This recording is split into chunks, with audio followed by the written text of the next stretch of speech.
For decades, Detroit was the heart of American automotive manufacturing, which attracted people and money before the industry stopped providing stable employment. In the 60s, riots and growing racial tensions accelerated the outflow of residents and capital from the city's central areas.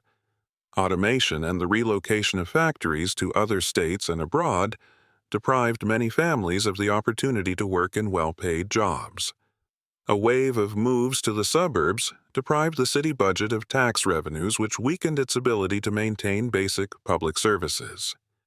When jobs vanished, the population declined and empty houses and lots began to dominate in some neighborhoods.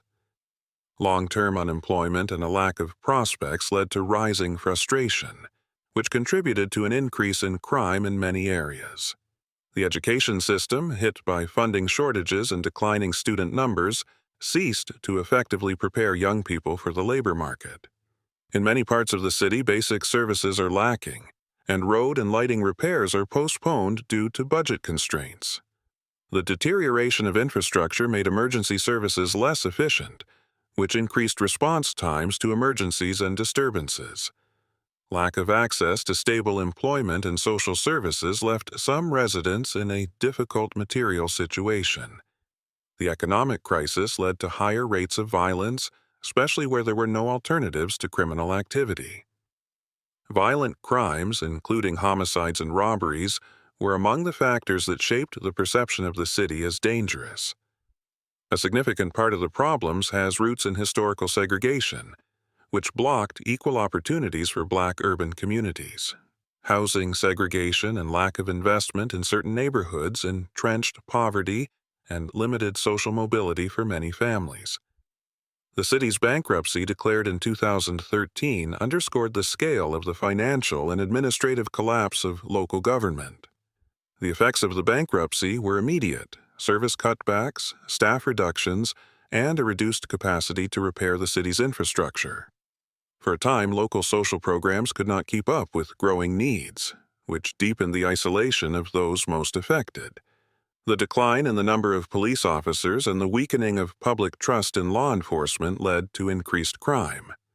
Corruption and mismanagement in the past weakened public services and discouraged investors from engaging in reconstruction.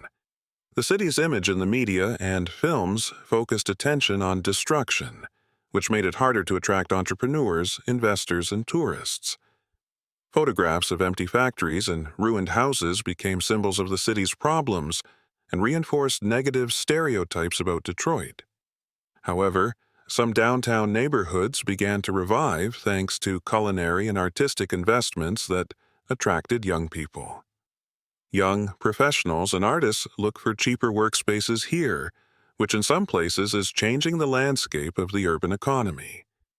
Private investments are uneven, however, and often concentrate in small areas, leaving the rest unchanged. As a result, the gap is widening between the reviving downtown and the neglected peripheries where social problems persist. The lack of a coherent housing policy and limited public funds hinder the implementation of affordable housing programs. Social assistance and mental health support programs are insufficient, and long-standing health problems worsen the situation. In many places, there is a lack of job placement services and training that would help residents gain new qualifications and stable employment. The real estate market shows contrasts. Where revitalization projects have appeared, prices rise and pressure on residents increases. High living costs in reviving neighborhoods can push longtime residents out of investment areas and create social pressure. The negative image also influences political decisions because public resistance hampers the planning of long-term reconstruction strategies. Housing projects aimed at low-income people show that a comprehensive approach yields results in the short and long term. However, the scale of needs far exceeds available resources, which is why many initiatives remain fragmented and short-term. Political and financial decisions must combine infrastructure support with educational and development programs for young people. Without cooperation between authorities, business, and the community, it will be difficult to eliminate the causes of poverty and introduce lasting local support programs. Detroit's history teaches that economic decline leads to long-term social consequences if remedial actions are not taken. Despite the difficulties, the city has cultural and historical resources that can serve as a basis for a more equitable reconstruction. Irregular incomes and lack of savings make households vulnerable to financial shocks which often end in the loss of housing. If political actions and investments focus on equality and access to services, it is possible to realistically reduce poverty and rebuild urban stability.